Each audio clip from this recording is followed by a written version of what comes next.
আসসালামু আলাইকুম। আশা করি তোমরা সবাই ভালো আছো। আমি Mohammad Munim, HSC 2023 batch, Notre Dame college, Dhaka. পড়াশোনা করছি ঢাকা বিশ্ববিদ্যালয়ের ম্যাথমেটিক্স ডিপার্টমেন্টে। তোমরা অনেকেই আছো যারা নটরডেম কলেজে ভর্তি পরীক্ষা দিতে চাও, কিন্তু তোমরা আসলে বিভাগ পরিবর্তন করতে চাও। যেমন তোমরা এসএসসি তে সায়েন্স নিয়ে পড়াশোনা করেছো, এখন কমার্স বা আর্টস নিয়ে পড়াশোনা করতে চাও, অথবা তোমরা এসএসসি তে কমার্স নিয়ে পড়াশোনা করেছো, এখন আর্টস নিয়ে পড়তে চাও।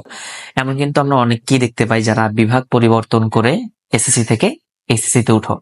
তো সেক্ষেত্রে নটরডেম কলেজে আসলে বিভাগ পরিবর্তন করলে কেমন প্রসেসটা হবে, বা তুমি যদি বিভাগ পরিবর্তন করো তাহলে কোন সাবজেক্টে তোমার আসলে পরীক্ষা দিতে হবে, এই বিষয়টা নিয়ে আলোচনা করতে চাই।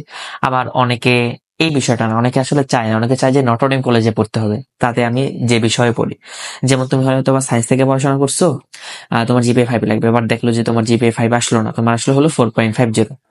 এখন তাহলে তুমি দেখা যাচ্ছে যে 4.50 থেকে তুমি নটরডেম কলেজ কমার্সের জন্য আবেদন করতে পারতেছো, বাট সায়েন্সের জন্য পারতেছো না।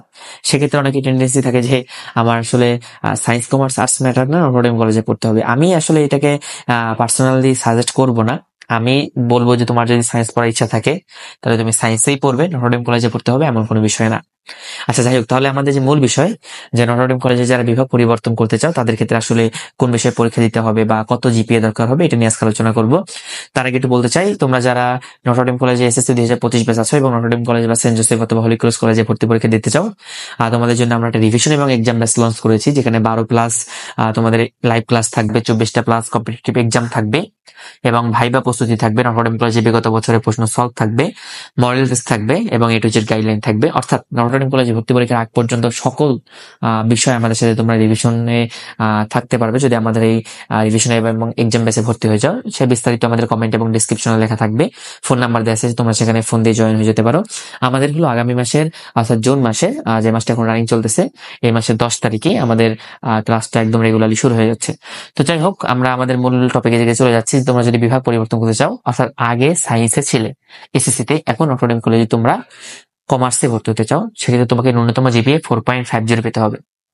তুমি যদি এ প্লাস না পাও, তাও কিন্তু তুমি সায়েন্স থেকে কমার্সে যদি শিফট করো তাহলে নটরডেম কলেজে ভর্তি পরীক্ষা অংশগ্রহণ করতে পারবে, এবং সেক্ষেত্রে তোমাকে কিন্তু সায়েন্সের উপরেই পরীক্ষাটা দিতে হবে। তুমি যদিও নটরডেম কলেজে কমার্সে ভর্তি হচ্ছ, তারপরেও কিন্তু তোমাকে সায়েন্সেই ভর্তি পরীক্ষা দিতে হবে, যেহেতু তুমি আগে সায়েন্সে ছিলে।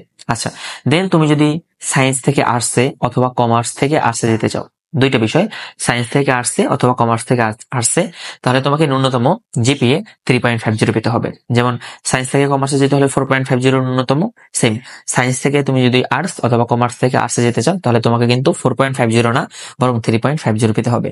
সুতরাং তুমি যদি 3.50 পাও তাহলে তুমি চাইলে সায়েন্স থেকে আর্টসে শিফট করতে পারো অথবা কমার্স থেকে আর্টসে শিফট করতে পারো। এটা যদি তুমি চাও কিন্তু খুব সহজেই শিফট করতে পারো।